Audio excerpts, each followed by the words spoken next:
Good morning, everybody. That was actually a little better than I was expecting. Pretty good. This is cool for me. So thanks for indulging a bit in my story.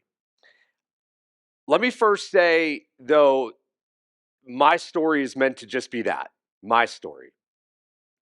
It's not meant to generalize the state of healthcare or the experience that every single cancer patient has.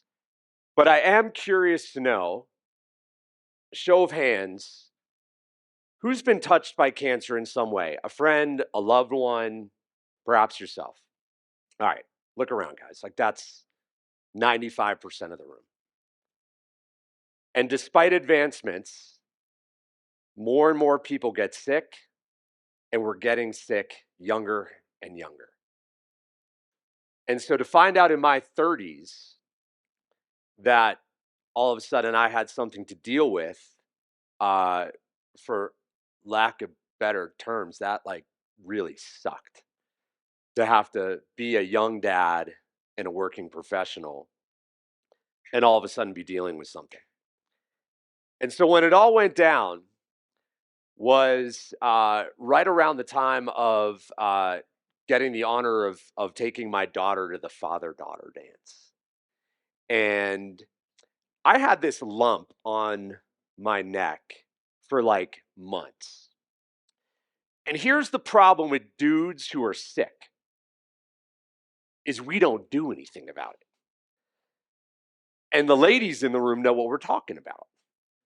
And so I was getting nagged for months and months and months. Honey, you got to just go. I'm sure it's just nothing, but will you go get that thing taken care of? And I didn't. Until this dinner, the dinner before our father-daughter dance, when I had my daughter Izzy and a bunch of her little friends and a bunch of the dads, and we went out to dinner before the dance. And my good friend Andrew, who's a general surgeon, was sitting next to me. And he goes, dude, what's that thing growing on your neck? And I was like, dude, I know, I should get that taken care of, right? Like all of a sudden it was a guy telling me to deal with something. It was like bro code kicked in. And he goes, you know what, come to my office. He had an ASC. He's like, come to my office. We'll ultrasound it. I'm sure it's just a cyst and we'll pop that thing out. And so we ultrasound it. He figures it's a cyst, no big deal. We go in, puts me under, takes the thing out. I wake up. So my wife is half Portuguese, very dark skin. And when I woke up, she was white as a piece of paper. And I knew right away. I was like, something ain't right. And so sure enough, that cyst was not a cyst. It was a tumor. And thank goodness, Andrew, this is where it's good to have friends, by the way. Cut the red tape. Andrew's wife is a pathologist. So that shit got fast-tracked. And we found out real quick that it was melanoma in my lymph node, metastatic melanoma. And so now the phone calls start. How can we get EJ, taken care of? And within a matter of days, I find myself in this space that I've seen Old Navy dressing rooms more attractive than the space where I was getting ready for my PET scan. That awesome multi-hour experience where you have nothing to yourself but your thoughts and maybe your prayers if that's your thing. And that's what I should have been really focused on at the time was me. But I wasn't focused on me at all. And so before we go down that story a little bit more, there was a reason why I had never been sick before. Like, let me back up a step. I had never broken a bone prior to this. I had never been admitted to a hospital. My only real experience with a hospital was that awesome experience of having children. And those of you who are dads in the room, wives love teasing their husbands because what do we always complain about when our wives are giving birth is how uncomfortable we are as dads. There's like nowhere comfortable to sleep. And my wife is like, I'm sure you're uncomfortable. I'm sorry for your suffering. But that was it. That was my only experience. And so everything that I knew was based on other experiences. So let me ask the room, does anybody recognize this hospital? Grace Sloan Memorial Hospital from Grey's Anatomy. And I find it interesting that, like, okay, I didn't show you, they don't even show this part of the hospital on the show anymore, I don't think. Okay. And yet, several of you right away had identified that this was Grace Sloan Memorial Hospital, the fictitious hospital from Grey's Anatomy, which I think actually is a real, I think they shot scenes like this at a veterans hospital, I believe. So this space does actually exist.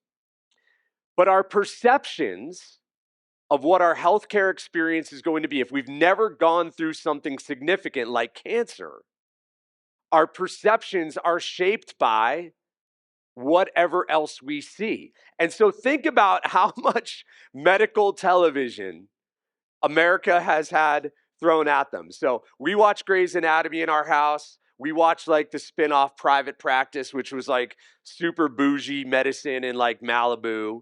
That doesn't, I can't imagine that style of medicine exists in that form from that show. We watch Chicago Med. We would love that show. We can go on and on. I mean, if you're a daytime junkie, we talk about General Hospital. If you want a good laugh, we could talk about Scrubs. You know, Fox had to get in on the game, right? So House MD. If you want to go old school, we can go Doogie. And maybe the best one of all, the classic ER. Even Friends got into the game with Dr. Drake Ramore, okay? And while it wasn't a true hospital, I have to give homage to maybe the greatest medical show of all time, MASH. This is still the show that I watch like when I'm sick and in bed. I go find it. It's on Disney Plus, I think, and I still throw on MASH. But I'm frustrated anytime I watch like a medical drama and I see a space. I go, bullshit.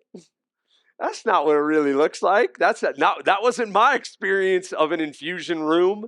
That wasn't my experience of where I chilled before going in for an MRI or a CT or my PET scan, or where my beloved family was waiting, or where I got the news that I was, stage 3 metastatic melanoma. Like, none of those spaces that I experienced were what I thought I was going to see based on the perceptions that television had given me. Now, for context, I'm not going to out my hospital, okay? They're not in the room. But I will say it is a world-class hospital, top-ranked globally. You would all know the name. And so I expected the best. And so back to that PET scan. I had no idea what a PET scan was. And so we get this appointment, and I remember like the first sort of moment that I was like, all right, this is going to be interesting, was when the hospital told me, we don't have any appointments for you at the main campus, so we're going to send you to one of our satellite locations. I didn't even know what a satellite location was at that point. They gave me an address. They said, go there at this time, at this place. They'll be ready for you. And again, I'm thinking like world-class care. Was living in New England. When you get sick in New England, you get to basically go, what rock star am I going to get to save my life right now? You've got like the greatest choice. And so I didn't exactly expect to pull up to this. I didn't expect to basically like pull up to this place in the hood. I covered like the awning logo to protect the innocent. But this was like a really dangerous neighborhood. And it just wasn't at all what I envisioned. And what worried me the most was I knew this was a very long appointment. And I was wondering, like, what's my wife going to do for the next 3 hours? Is she going to be comfortable? Is she going to be cared for? Well, I don't want her walking around this neighborhood. Our original thought was she was just going to go shopping, go get a cup of coffee. We pulled up to this spot. We're like, you're not walking anywhere alone in this neighborhood. There's a 0% chance. You're going to have to chill here. And so now, where did my worry go? Where did my attention go? It went from me to her. the focus should have been on my health. And instead, the focus became on my wife's comfort and my wife's safety. Curb appeal was a very real thing for me. Like, this was my first physical touch point with this healthcare system because all of my care had already happened, at that ASC with my buddy. And this was my first time touching the hospital that I had asked to save me. And so I thought, well, maybe like the waiting room would be all right. And like, it wasn't. In fact, this picture that I have is after it was remodeled. Okay. So, I mean, I had seen DMV waiting areas that were more comfortable and inviting than where my wife had to spend several hours, which, oh, by the way, like for the extra icing on top, this was also my daughter's 10th birthday, which y'all know is like a milestone birthday for your kids. So we had to miss that day. We had to miss that fun so that she could, be with me in this horrific space where then I go into the worse than Old Navy waiting, dressing room to get in my scrubs and get ready to go, experience something that I'd never quite experienced before. I will tell you though, like this is the greatest waiting area I've ever seen in healthcare. Isn't this beautiful? Yeah, it's awesome. It's too bad it's a JetBlue lounge, um, but isn't it almost like perverted to think that there are environments in airports that we would rather spend our time than where we have our family hang out when we're getting care. And one of the coolest things about this experience for me here at HealthSpaces has been talking with many of you, either over breakfast, lunch, beverages, sourcing meetings, where I've heard directly from you some of the things that you're energetically doing to elevate experiences. Somebody shared with me yesterday a very cool thing that they have planned that I won't share because it's her story to tell, but of how they're using experiences outside of healthcare to elevate the infusion experience, which we're gonna talk about in a little bit. But back to perceptions of experience and how we judge experience. We work with healthcare, but we work with a lot of other industries too. And what we always say, particularly like we work with a lot of banks. Anybody here like going to the bank? No, exactly. What we tell companies is your customer, your member, your patient, they are judging your experience based on whatever their last experience was with whoever they visited before you. So if I went to Starbucks and had a great experience, and then I went to the dentist, whether I realize it or not, that patient experience that I have with the dentist is being predicated on my customer experience at Starbucks. That was probably a really bad example, by the way, because if you're drinking coffee before you go to the dentist, that's a mistake. But again, perceptions. Our experiences, the way we view experiences, it is all based on other things that we do. I'm a Delta guy. I'm a Royal Caribbean guy. I'm a Hilton guy. And so I use those experiences to judge everything else, even if you're outside of industry. And so I really encourage you as you're designing spaces, as you're thinking through experiences, as you're thinking about the totality of the journey, the member experience journey, that end to end experience, challenge yourself to look outside of industry. What else is happening in the lives of our patients? What else are they experiencing in their lives, in our market, in the community that we serve, that we can emulate, if not elevate? Because believe it or not, something like this lounge experience, this is what a best in class waiting experience is. Now, I recognize that you have to have environments that are easy to be kept clean and all that stuff. I get you can't probably build something just like this, but you can emulate it. and you can deliver the same warm feeling that we get when we're in a best-in-class lounge experience at an airport. So this picture was taken right after my second surgery, and the reason why I show you this photo in particular is because this was truly the last room that I remember feeling comfortable in, was that recovery space right after surgery. You see, there's like windows, there's trees, it's bright.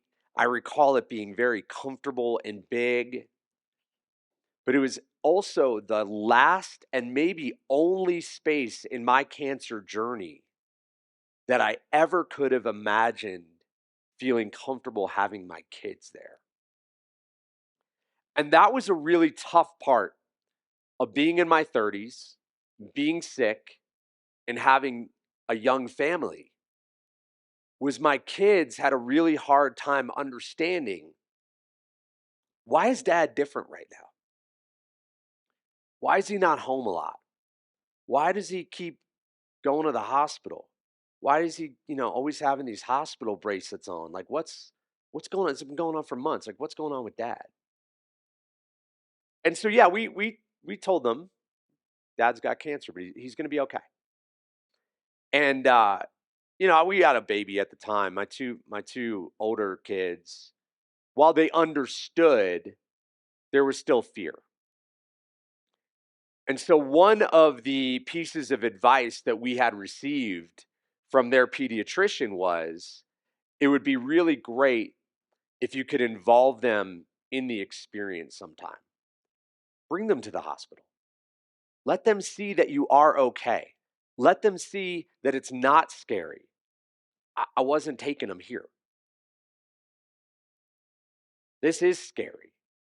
This was also not the room that I envisioned getting the news. Like when you see somebody on TV getting the news that they're sick, or you think of like that, that Tim McGraw song, "Live Like You're Dying." Like when they're getting the news, I don't know. I picture myself in this really nice doctor's office with diplomas on the wall and shit. And wasn't this like this was the room where I got my news? This wasn't the room where I was taking my kids. And the worst part is, I come to find out I'm not alone. My experience, while not universal, sadly is experienced by many, and many in urban markets where you would expect great healthcare, great facilities, great environments, the best of the best.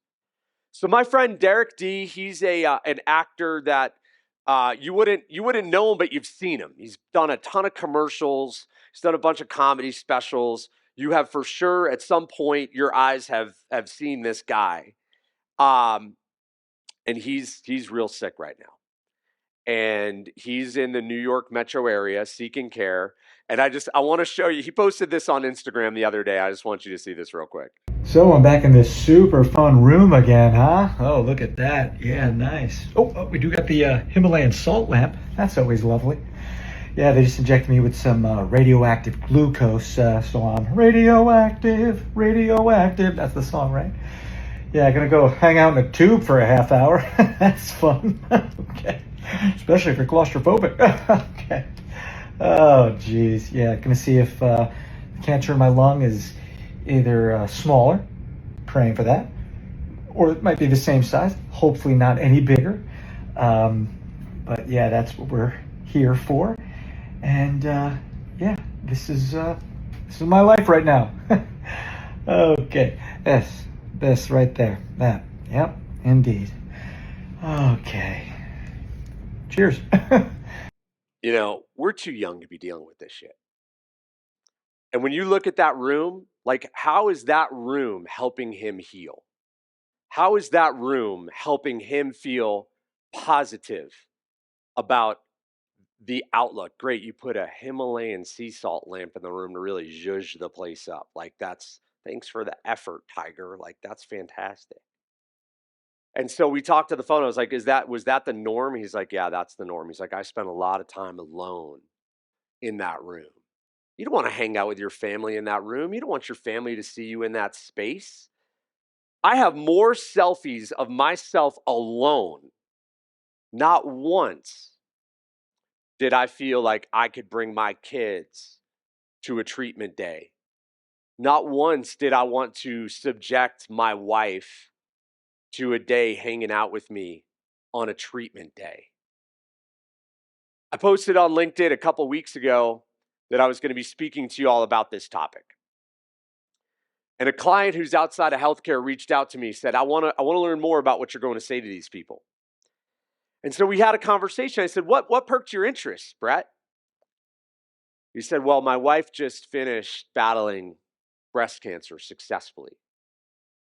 And our experience was exactly the same. We were embarrassed at where we had our care. We never felt comfortable bringing our children to the hospital. And I'll tell you what, I made a rule. When I first got sick, I made a rule. I said, if cancer's not on my calendar, I don't have it. That was my rule for me. Like, I'm too young for this crap. I've got too much going on. If I don't have an appointment, I am not sick.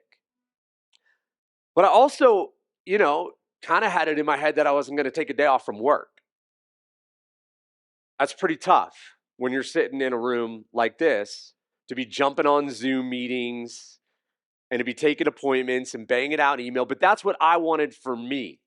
And so when I mentioned earlier, like, we're getting sicker and sicker and sicker. I remember the social worker from the hospital, you get two people come walking around when you're getting your infusions. The social workers who want to make sure that you're okay, and the volunteers who are coming around with the awesome juice boxes. And I remember I said to the social worker, I said, you know what I wish? I said, every now and again when I'm in here, it occurs to me, like, my vision of an infusion room was going to be a bunch of old people. And it's not. There's a bunch of young professionals here. I was like, could we have like a hospital, like chamber of commerce meeting where we have like a networking group? I was like, I bet we could do a lot of business together amongst just the people who are hanging out here at the hospital. But if I had had one wish for that space, and this is going to sound crazy, and maybe I'm a little twisted and overly driven, I don't know. I wish my hospital had a business center. I would have happily been like, yo, hook me up to my medicine, put me in a room with a cubicle, and I'm just going to sit here and work. And when that bag's empty, come get me. But don't let me sit in this stupid chair. Put me at a desk. What's the difference? I don't care. Like, let's go. I got life to live. This picture is actually a stock photo that I took off the website of the hospital where I got cared for. That's the other cautionary tale. Perception is reality, except for when it's not. This is a photo that they use to say this is what your experience is going to be like. This was my reality at the same hospital. That's not the same space. That's not the same environment. That's not the same vibe. It's dark. It's not light. It's not airy. It's not comfortable. And so why are we lying? Why are we lying to folks? So one of the last things that I want to share with you, back to the whole point about, work, was John Borsler shared a great statistic yesterday. Hopefully you guys caught it. 60% of Americans, he said, delay or defer or maybe even ignore a healthcare need because of how far away, how difficult it is to get to the environment, to get to the care provider. And over the past couple months at our company, we've been thinking about that. Even in advance of hearing John's research, we knew you can bring the patient to the care, or you can bring the care to the patient. And so we've been thinking about warehouses and plants in rural areas. We've been thinking about high-rise office buildings. The Sears Tower, what I think they call it something different now, but what was the Sears Tower in Chicago has 15,000 people working in that building. And you know what they all have in common? Virtually all insured. And so we thought, how can we bring care to them? And so I want to show you something we created. And some of you saw this yesterday. We've got some great feedback on it so far. We've created a modular clinic environment. We've created something that can be picked up and dropped and moved later on. Something with a very low cost of entry, but that again brings healthcare to the people. This space can accommodate basic vital checks, blood draws, flu shots, and even teledoc visits. You know, I think about somebody who's maybe working in an Amazon warehouse and they have a teledoc appointment. Where are they going to go take that teledoc appointment? They don't have an office. They don't have a conference room space.